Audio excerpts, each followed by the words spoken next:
in our Dáil studio. Good morning, Taoiseach. Thanks for joining us. Good morning, Katrina. Now, Taoiseach, announcing these measures, you said you considered the hospitality sector to be the worst hit by the pandemic, yet they were looking for their VAT rate to be reduced from 13.5% to 9%. Why did you not do that?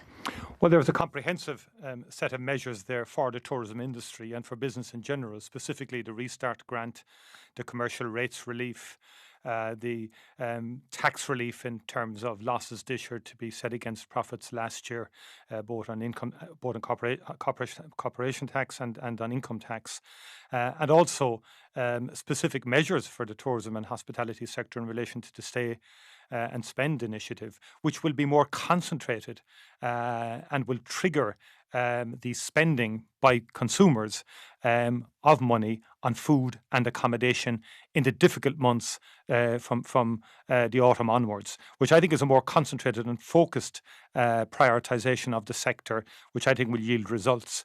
And this July stimulus programme, is designed to first of all ensure that companies can stay intact, both in tourism and in every sector. So that's why the employment wage subsidy scheme is the key plank of this, along with the continuation and extension of the pandemic unemployment payment and the commercial rates relief with the restart grants. Combine it all together with a VAT reduction of 2%, you have a fairly significant and powerful stimulus that will enable companies to look with certainty from now to next April in terms of surviving and getting through the COVID pandemic.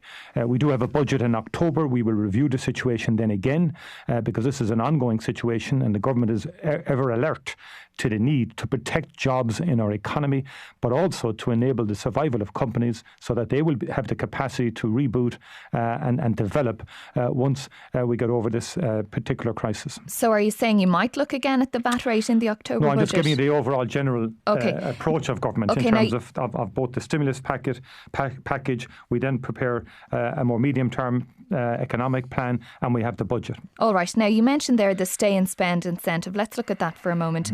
It's a tax credit. It's not a voucher. You need to have the money to spend up front. For every €25 you spend, you'll eventually get €5 back against your taxes, up to a maximum of a €625 spend. There's no benefit there, though, for lower paid people, those below the tax threshold, unemployed people.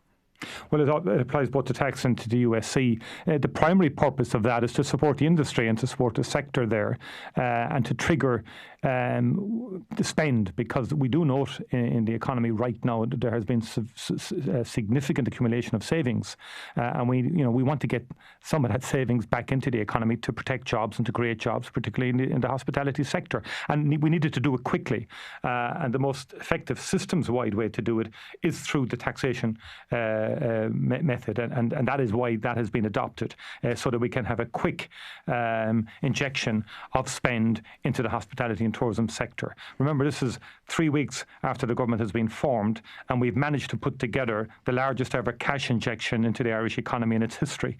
And we want to do it with speed, we want to do it with effect, and that's the reason why this particular model has been chosen in terms of both management of it and in terms of targeting it quickly to the industry. We had Pierce Doherty of Sinn Féin on the programme a little earlier, and he said you've made a mess of that incentive, that it's unfair, that there are 1 million people who won't be able to avail of it. I think it's disappointing that, Pierce Doherty comes out again with just a very negative sloganeering type outbursts against what is a very comprehensive and significant package to protect jobs and save jobs. Remember, that's the focus of this. And he focuses in on one element of it and forgets, of course, the fact that there's a very substantial package for labour activation and for additional courses and reskilling initiatives, because we also want to redirect the economy. So there's significant funding there for retrofitting initiatives. We want to create new jobs in new areas. And to enable us to do that, we do have to fund a whole range of skills programmes to help young people in particular, or people who are out of one particular job, to adapt and to reskill and to get jobs in sectors of the economy economy that are thriving. For example, on the digital side of the economy, many companies are recruiting additional staff, therefore we need to train fast technicians and other types of skill sets through our institutes of technology, through the further education colleges, so that people could avail of those jobs. And so, whereas the initial focus has always been about underpinning and protecting jobs, we're now beginning to look at new sectors where we can create jobs. The investment in the reclamation of bogs, for example, will create additional jobs and different types of jobs. And will be the development of cycleways, greenways, and so on will create jobs. And remember, in every parish in this country, small business builders, tradespeople will benefit from the minor capital work scheme, a doubling of that for every single school in the country. So we want to reach into the regions, into rural Ireland, to make sure that there's enough cash around to keep people at work. And that's been the overarching objective of this initiative. OK, now a big part of the initiative as well is the extension of the pandemic unemployment payment and the wage subsidy scheme, something that employers and employees will welcome. It's going till the end of March. Is that an acknowledgement that the pandemic and the economic fallout from it will be with us until at least then, that you don't expect any sort of normality back? It is, and it also is designed to give certainty to the economy and to employers and to workers, and it's also designed to phase it out in a reasonable way. I think people were very worried, when it was first introduced, that there would be a cliff at which people would fall off the rates that they were on almost immediately. By this design, we are phasing it out over a longer term. I mean, it'll cost 300 million, I think, to the end of this year, and a further 400 million next year. So it's very significant funding allocated to it. But it also gives us an opportunity, as I said earlier, to reorientate people to newer jobs as well as they come off the pandemic unemployment payment. And that is important, that we give people an opportunity to train and develop new skills and be in a position to take up jobs in different sectors of the economy. OK, now the stepping down though from €350 to €203 by April 1st, it's quite dramatic, and it will make it a very tough winter for many people. It is it's in itself significant, but I think many people knew or were of a view that it would be of a much shorter term duration. But what we're doing now is extending it and giving people opportunities to secure jobs in alternative areas. But I would say that the incomes will be still, even with those reductions, would be broadly similar to what people would have been earning prior to going on the pandemic unemployment payment. So it is related to their prior income before the pandemic unemployment payment came into being. And so it is designed to try and minimise as much difficulty as possible for families. And there will be other supports there, particularly in terms of the back to school allowance and other supports within the social protection system to help people get through what is a very difficult period and will be for many families. And you did sum it up there yourself when you said we have to learn to live with this pandemic for quite a considerable time to come.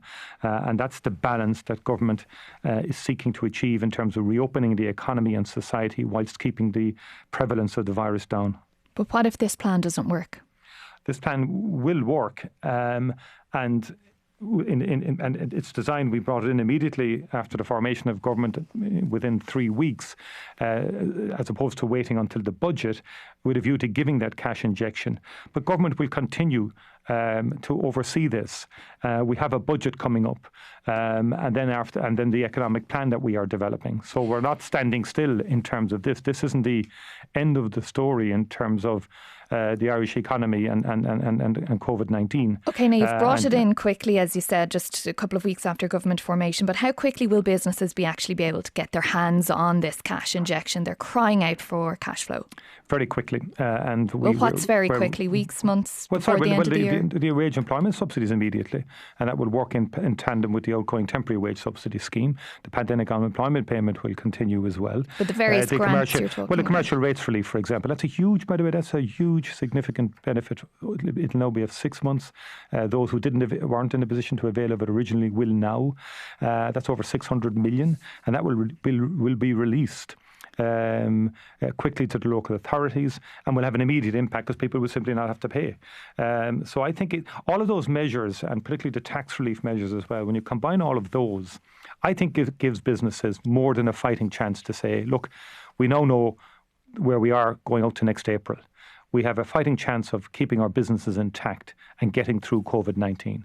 This package gives hope and confidence to businesses that have already proven themselves to be very resilient, very tough. Their DNA is to stay in business, to employ people. They're committed to their workforces. Many of our small to medium-sized companies are and continue to be.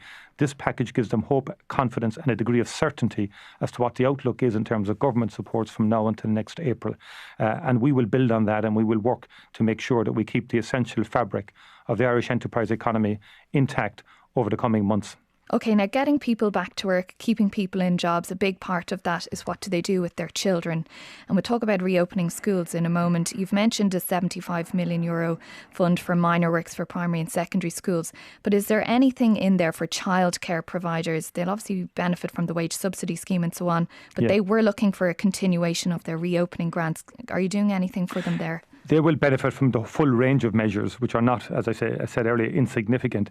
And government will continue to focus on the childcare sector and will have an examination of that sector in addition to all the measures we've taken, because we do accept and want the childcare sector above all not just to remain intact, but to be in a position to provide comprehensive childcare over the next while. But there's nothing specific in there for them. Well, there is in a whole range of specifics for them. I mean, I couldn't find any mention of something that expressly said for childcare providers. No, but wage subsidy schemes, the tax relief, all of that helps. This was a comprehensive set of measures designed to keep enterprises in every sector intact.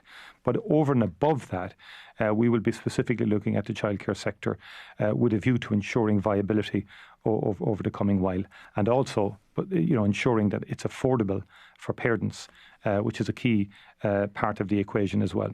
Absolutely. Now, on the issue of reopening schools, you've repeatedly spoken about how that's a priority for you. It's something close to your heart. Eamon Ryan said on this programme earlier that it will be another week or two before plans are unveiled on how to reopen the country's schools. Is that correct? The discussions have been going well. They've been thorough. A lot of detailed work is underway, has been underway.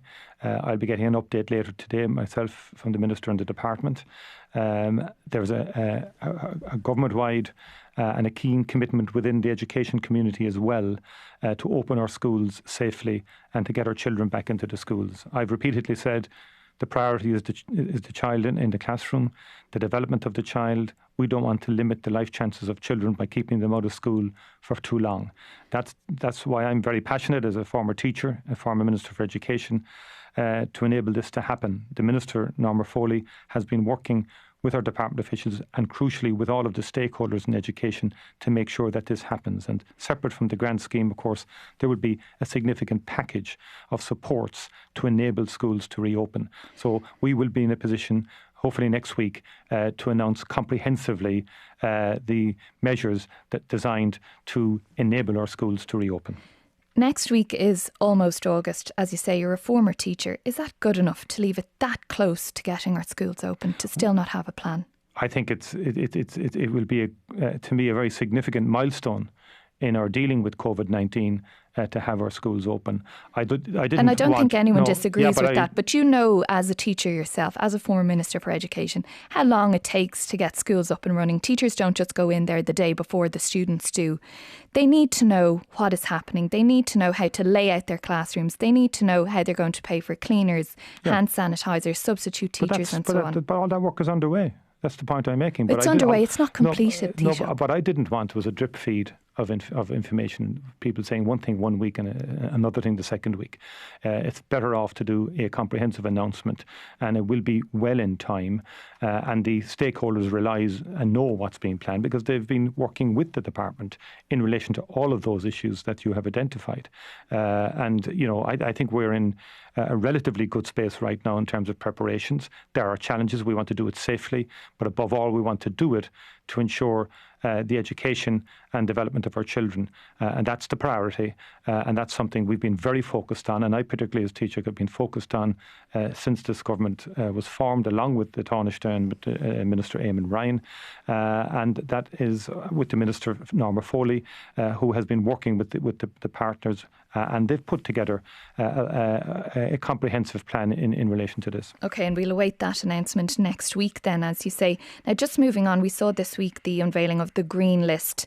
You said yourself, Leaders' Questions, 134,000 passengers have come through Dublin Airport in the first 2 weeks of this month. We have figures that show just less than 7% of them are getting follow-up calls to check they're restricting their movements. With the changed travel advice for Green List countries, are you leaving the country exposed to unnecessary risk here? Well, I made that figure of 134,000 in the context of what happened the same time last year when 1.4 million people came into Dublin Airport and out of Dublin Airport, because I wanted to keep this debate in perspective. You spoke to me earlier about the lack of specific, or what some were saying in terms of lack of specific measures for the hospitality and travel. The reason travel and hospitality and tourism is on the floor is because people aren't coming into Ireland in anywhere near the numbers that they came in last year and prior to COVID. That said, in relation to those that are coming in, and some are Irish citizens returning, what is happening is we acknowledge that more needs to be done in relation to the follow-up, and that is why there will be more. There will be an electronic locator form replacing the paper locator form. There will be a call centre established, and there will be a more intensive follow-up of people who arrive in Ireland. And we're also exploring measures in relation to travel from hotspot areas where the virus prevalence is high, to restrict and to make it, make it more challenging in terms of coming into the country, or at least taking precautionary measures in terms of tests in advance of coming in. Okay, so there will you're be stronger happy with measures the measures that are there. And again, the issue for us is it goes back to behaviour. And I welcome what Dr. Ronan Glynn is saying to CMO. I think our decision to pause stage 4, we took a lot of heat for not opening the pubs and putting it back to the 10th of August. But I think that sent a very strong message to the public that we can't be complacent about the virus. Social distancing, washing our hands, the key etiquette, that is the key to preventing the spread of the virus. Okay, now you're talking about taking a lot of heat there. The first few weeks of your leadership, your role as Taoiseach, were dominated by internal Fianna Fáil discord in many ways. Dara Calleary, then Barry Cowan, the Fianna Fáil Parliamentary Party this week losing the vote on the Last Ceann Comhairle in the Dáil yesterday. Has your leadership been weakened by all of this? No, absolutely not. I think I've been very focused on the substance of government, taking decisions that impact on people's lives. And that has been focused on COVID-19 in itself. And I've outlined the measures we've taken, not just in terms of pausing phase 4, but the Tracker app has been hugely downloaded. The decision to make masks compulsory in public transport. In terms of the economy, we've had the job stimulus initiative. In terms of legislation, up to 10 pieces of legislation will be passed this month. A very intensive legislative workload. And I worked hard with our government colleagues and the Attorney General's office to make sure that legislation was produced, not only to underpin the economy, but to take other vital measures in terms of in the longer term, protecting tenants who could be in difficulty in terms of rent arrears and in potential evictions, not just for now, but well into the future. So okay, but you did still manage to lose a vote in the Dáil yesterday, and we've seen not just bickering inside your own party. There's also this curious situation where your coalition partner Taoiseach, the Leo Varadkar, is spreading mixed messages in relation to the publication of the Green List earlier this week, bemoaning how our schools weren't open in the Dáil last week when he has a role in all of this. Are you a unified force, or is it, as the Labour leader Alan Kelly said this week, he's beginning to wonder which of you is the Taoiseach? Look, that's the soap opera of politics that Alan Kelly and others will engage in. I'm very focused on policy and substance. So I have experience in government. There can be a whole load of narrative on one side of the political debate, but the most important thing for me as Taoiseach is to keep the focus, the eye on the ball. And for me, that is doing what matters to the Irish people. And that is making sure we have a good quality of life for people, that we give opportunities for our young people, that we protect jobs, protect businesses, develop our education system, create access to housing, create access to our health services, even in the context of COVID, which is a very significant priority, notwithstanding the challenges, and making sure overall that in terms of the green dimension, that we really make meaningful change there. And this stimulus plan helps us in terms of the cycleways and investment in greenways, and the reclamation and the retrofitting, and reclaiming of peatlands. All of that is what I am focused on. We have a programme for government. Myself, the Taoiseach, and Minister Eamon Ryan remain very focused on ensuring the implementation of the programme for government. And I will not be distracted from that. And I think in terms of the Dáil vote yesterday, I'm very disappointed for Fergus personally, because I think he's a very experienced and has been a very able parliamentarian. I wish Catherine Conley every success. She's been a good chair herself in substituting for the Ceann Comhairle from time to time. What it does reflect is, I think, where you have a secret ballot, and that was the whole design of it when we were approached by political scientists some time ago, was to give Parliament greater autonomy, and what you witnessed yesterday is a manifestation of that. Yes, and you're not in control of the outcome with the secret ballot, as we all know. Certainly not, no. Well, we'll have to leave it there. As you say, unified force in government. We will leave it there. Taoiseach Micheál Martin, thanks for speaking to us this morning. Apologies, we're coming slightly late to the news headlines. It's now 8:32. Here's Vivian Traynor. Thanks, Katrina. The acting chief medical officer has said recommendations about reopening pubs on the 10th of August will be most appropriately made in a couple of weeks' time. But Dr. Ronan Glynn said they could not do anything to jeopardise the overarching priorities